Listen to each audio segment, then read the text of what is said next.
Assalamualaikum warahmatullahi wabarakatuh. Kembali bertemu bersama saya Muallim Shuraim, ataupun nama panel lah Muallim Shuraim, Ismi Sahrin bin Ahmad. Baik, kembali kita bertemu dan saya mohon tuan-tuan, sidang pendengar, penonton sekalian, jika belum like, tolong like dan share, dan sekiranya belum subscribe, tolong subscribe. InsyaAllah setiap minggu saya berkongsi pengalaman, kongsi idea bersama-sama tuan-tuan, insyaAllah. Baik, muslimat sekalian, pada minggu lepas telah pun saya kongsikan apakah kelemahan, apakah kekuatan kita. Baik, minggu ni saya nak kongsikan pula apakah kelemahan kita umat Islam. Tuan-tuan, Nabi ada cerita dalam hadis riwayat Abu Daud, menceritakan akan tiba satu masa umat Islam ni akan dikerumuni, kita ni akan dikerumuni oleh dunia. Ibarat kita ni sebuah makanan, hidangan yang talam, orang khumun kita. Siapa yang tuan-tuan yang pernah makan nasi dalam talam? Talam hidangan. Hari ni orang buat nasi Arab. Hidang setalam kambing, ayam, nasi, macam-macam. Subhanallah. Orang khumun makan. Itu gambaran akhir zaman. Umat Islam akan jadi fokus sasaran musuh. Kita kena ingat tuan-tuan, akhir zaman ni musuh tidak akan senang melihat Islam. Walan tarda ankal yahud walan nasara hatta tattabi'a millatahum. Ini prinsip kita umat Islam kena sedar, kena ingat bahawasanya dalam Quran Allah sebut walan tarda, takkan redha siapa? Yahud ke, orang Yahudi ke, orang Nasrani tidak akan redha selama-lamanya, abadan. Lan lil abad. Kalau belajar syarak, lan ni kata lan lil abad, selama-lamanya. Sejak zaman Nabi, bahkan sebelum Nabi, hingga akhir zaman, orang Yahudi tak akan selama-lamanya suka, like, support orang Islam. Hinggalah kita ikut telunjuk dia. Inilah terlihat bangsa-bangsa Yahudi di Palestin menjajah bumi Palestin hingga sekarang. Tak cukup dengan itu, dikuasai semua dunia. Semua negara ada proksi-proksi dia. Tuan-tuan, saya nak kongsi hari ini tuan-tuan ialah apakah kelemahan kita. Kalau tahu lemah, kita kena mikir untuk berubah. Tuan-tuan, hari ini kita umat Islam semakin rapuh kerana tidak ada perpaduan. Semakin goyang kerana tidak ada kesepahaman. Nabi sebut dalam hadis ini, bahawasanya ringkas ceritanya, Nabi kata bagaimana umat Islam akhir zaman akan dikerumuni, diratah. Sebab apa Rasulullah? Amin qillati nahnu ya Rasulullah, adakah kami sedikit wahai Rasulullah? Sahabat tanya Nabi, sebab apa kerumun ni? Kami sikit ke? Tak. Bal antum kathir, kata Nabi. Bahkan kamu ni ramai. Walakinnakum kaghusa'us sail. Akan kamu ni walaupun ramai tetapi macam buih. Masya Allah. Tuan-tuan, zaman Nabi khabar dah kita ni ramai akhir zaman ni tapi macam buih. Buih ni orang boleh langgar je. Kapal boleh langgar lah benda. Nampak? Lemahnya kita. Antum kaghusa'is sail. Sebab apa Rasulullah? Sebab apa lemah? Kerana kamu dihinggapi penyakit al-wahn. Kata Nabi, umat Islam lemah kerana dihinggapi penyakit wahn. Wa mal wahnu ya Rasulullah? Tanya sahabat. Dah apa dia pula wahan-wahan ni? Nabi kata, sabda Nabi, hubbud dunya wa karahiyatul maut. Nabi kata, orang Islam akhir zaman akan jadi cintakan dunia, berebut nak kerja pangkat, berebut nak kerja harta, berebut nak kerja kuasa, hingga kan dia lupa bahawasanya dia akan kembali ke bumi yang sangat hina, di bawah lantai, di bawah perut bumi yang sangat sempit. Tuan-tuan, kalau kita baca sirah Nabi, tuan-tuan, sedih. Rumah Nabi bukan rumah, bilik Nabi. Nabi sembahyang, tuan-tuan, hingga kan terpaksa alih kaki Aisyah, tuan-tuan. Kita Masya Allah, tabarakallah, rumah besar, tuan-tuan. Tak cukup bilik tambah 3 bilik. Tak cukup lagi ruang tamu, penuh. Bilik tidur saja, Masya Allah, macam seluruh mata mandang. Kita rasa bimbang, tuan-tuan. Kalau kita ni terlalu mewah, akhirnya kita lupa perjuangan Islam.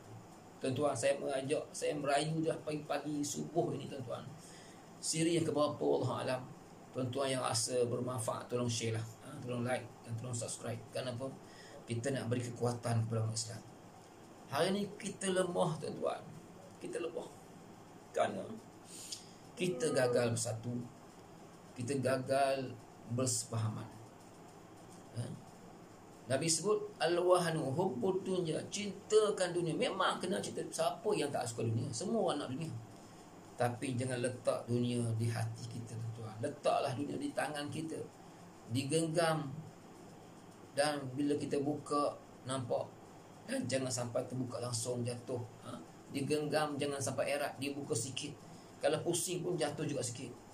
Tapi jangan letak di hati. Apabila dunia letak kat hati, tuan-tuan, kita akan sangat-sangat sayang ke dunia. Kalau hilang barang, hilang harta, hilang kereta, Allah, sakit kepalanya mikir. Sebab apa? Cintakan dunia, tuan-tuan. Hilang jawatan, hilang kerusi ni. Kerusi hilang. Hilang kerusi, Masya Allah. Kita rasa tak keruan. Kita rasa dunia ni dah hilang segala-galanya. Tuan-tuan, ingatlah, kita tak tahu kita mati bila, tuan-tuan. Tak perlulah kita ni berbalah, bersengketa lagi, kerana kita ini manusia yang diuji. Dalam surah Mulk, allazi khalaqal mauta wal haya liyabluwakum ayyukum ahsanu amala. Dalam surah Al-Mulk, Tuhan kata Allah Ta'ala jadikan kematian dan kehidupan ni untuk apa? Liyabluwakum, nak uji kamu. Tuan-tuan, hari ni ramai, hampir setiap hari, bukan setiap detik ada yang mati. Mati COVID, mati aksiden, mati sakit, mati biasa dan sebagainya. Akan mati. Dan setiap saat juga akan ada yang lahir menggantikan generasi. Bumi tak pernah kosong. Walaupun ada tanah kosong, kita ada tanah. Kita beli tanah. Tanah kita akan diwarisi, akan ditinggalkan. Sia-sia je. Beli banyak-banyak, dapat harta banyak, sonok kita bangga. Tapi sebenarnya kalau harta itu tak bantu kita ke akhirat, tak ada guna. Harta yang bantu akhirat macam mana?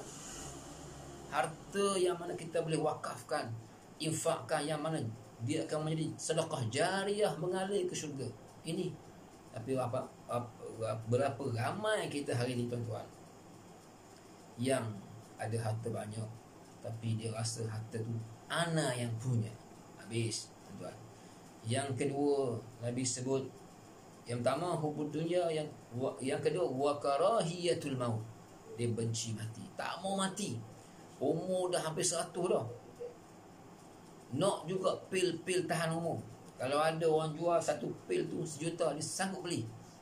Kalau ada, menunjukkan ada orang tu dia anggap hidup nak abadi, hidup selama-lamanya. Hingga orang putih buat filem, kehidupan abadi lah, segala macam lah, penipuan lah, tuan-tuan. Kita pun tertipu. Tuan-tuan kena ingat, kita hari ni diuji dengan pandemik, mati, hidup. Ada yang takut, memanglah takut mati ni.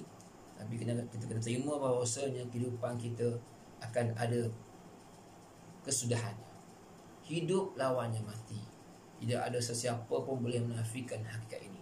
Dan justru itu, saya mengajak tuan-tuan, puan-puan yang mendengar video ini, anak-anak yang mendengar video ini, kita fikirlah.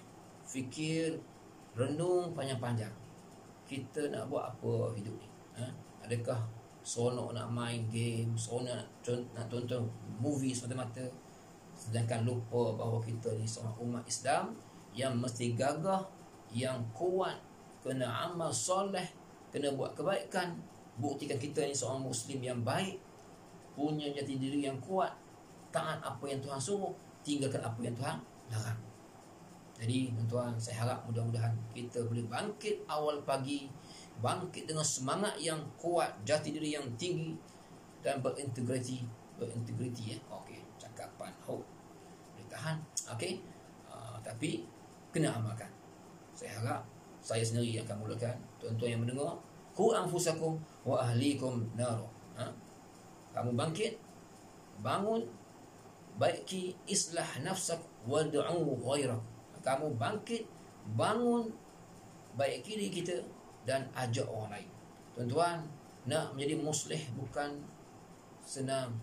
Nak jadi soleh senang, tuan-tuan. Soleh seorang-seorang aja. Kita soleh seorang aja. Tapi bangkit sebagai muslih, Masya Allah, sangat susah. Nak baiki orang, nak tegur orang, sangat susah. Kenapa? Orang tengok, mu pun tak setara mana. Jadi tuan-tuan, tolong kita bangkit dan tahu kelemahan kita. Ayuh baiki kelemahan kita agar menjadi seorang umat Islam yang kuat dan tidak takut mati, tak suka, tak terlalu obses dengan dunia. Okey. Jadi saya cukup untuk motivasi pagi ini. Mudah-mudahan dapat kita buat perubahan sebagai seorang Muslim yang kuat jati diri kita dan gagah untuk menghadapi hari-hari yang seterusnya. Sekian dari saya, Muallim Shuraim. Sekiranya bermanfaat, tolong like, share dan jangan lupa subscribe insyaAllah. Dan nantikan seterusnya video yang akan muncul Sabat Minggu dan pengajian saya setiap hari Khamis hingga hari Ahad insyaAllah. Sekian, wassalamualaikum warahmatullahi wabarakatuh. Jangan lupa subscribe ya.